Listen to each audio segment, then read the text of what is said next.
I came, I saw, I conquered.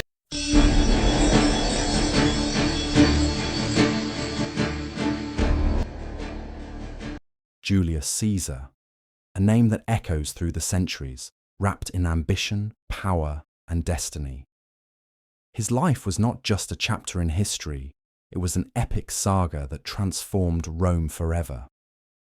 Born in 100 BC, Gaius Julius Caesar entered a world of violence, ambition, and political strife. Rome was a republic, but it was fragile, torn between the elite aristocrats and the restless masses. Caesar's family claimed noble descent, yet they were far from wealthy.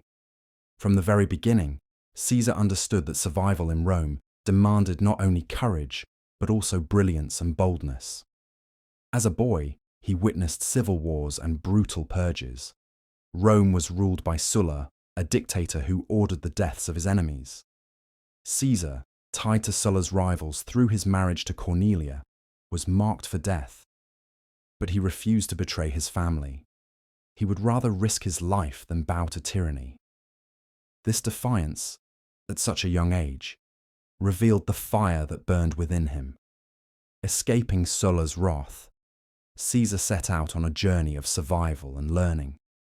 He studied rhetoric in Greece, where he mastered the art of persuasion, the sharpest weapon in Roman politics.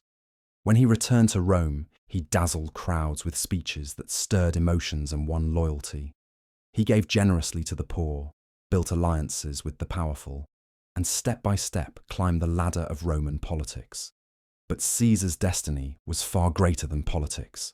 He was not content with words alone. He hungered for action, for glory, for immortality.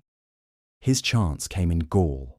For nearly a decade, Caesar commanded legions in the rugged lands of modern-day France, Belgium, and beyond. He fought against fierce tribes, clever leaders, and overwhelming odds. Yet victory after victory carried his name across Rome. His commentaries on the Gallic Wars, written in his own words, became not just military reports but works of propaganda, turning him into a hero before the Roman people. His genius was not only in tactics but in vision. He understood morale, he engineered fortifications, and he wielded fear as a weapon. His most famous triumph came at Alesia in 52 BC, where he faced Vercingetorix, a Gallic chieftain who united his people against Rome. Outnumbered and surrounded, Caesar built two massive walls, one encircling his enemy and one defending his own forces from outside reinforcements. It was a masterstroke. Against impossible odds, Caesar crushed his enemies and secured Gaul for Rome. But back in Rome, the Senate grew fearful. Caesar's victories made him powerful, too powerful. His former ally, Pompey, turned against him. The Senate demanded that Caesar return to Rome and disband his army. Caesar knew what this meant: humiliation, trial, and likely death. Standing at the banks of the Rubicon River in 49 BC, he faced the greatest decision of his life. To cross was treason. To stay was surrender. With the words, "Alea iacta est," the die is cast, he crossed. Rome would never be the same again. The Rubicon was not just a river, it was the point of no return. When Caesar crossed with his legions, Rome trembled. Panic swept through the Senate, and Pompey fled the city. What followed was a civil war that spanned continents. Caesar marched swiftly through Italy, welcomed as a liberator by many. He pursued Pompey across the seas, first into Greece. At the Battle of Pharsalus in 48 BC, the fate of Rome was decided. Caesar, outnumbered, commanded his troops with unmatched precision. Pompey's army collapsed, and the once great general fled to Egypt. But Egypt was not a refuge. Pompey was betrayed and murdered upon arrival. When Caesar landed in Alexandria, he was presented with Pompey's severed head. He turned away in grief and disgust, not because Pompey had been his ally once, but because the honour of Rome had been insulted by treachery. It was in Egypt that Caesar encountered Cleopatra, the young queen who would captivate him. Their alliance was both political and personal, binding Rome to Egypt in ways that scandalized the Senate. Caesar's stay in Alexandria became legendary, a period of intrigue, romance, and war. When he finally departed, Cleopatra followed, their destinies entwined. Caesar returned to Rome not as a fugitive, but as its master. One by one, he defeated his remaining enemies across Africa and Spain. By 45 BC, resistance was gone. He stood as the unrivaled ruler of the Roman world. But Caesar was not content with power alone. He dreamed of reshaping Rome itself. The Republic had been crumbling under corruption, inequality, and endless conflict. Caesar sought to rebuild it in his image. He passed sweeping reforms. Debts were reorganized. The calendar was restructured into the Julian form we still use today, and Roman citizenship was extended far beyond Italy.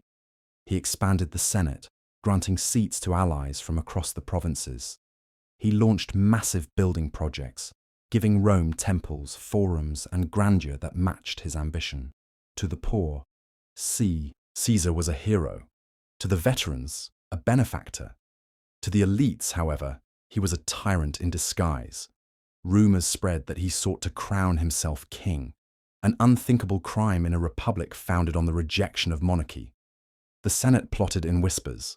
Senators who once praised Caesar now feared him.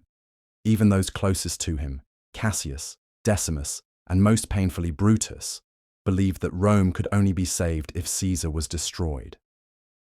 On the morning of March 15th, 44 BC, the Ides of March, Caesar ignored warnings of omens and prophecies.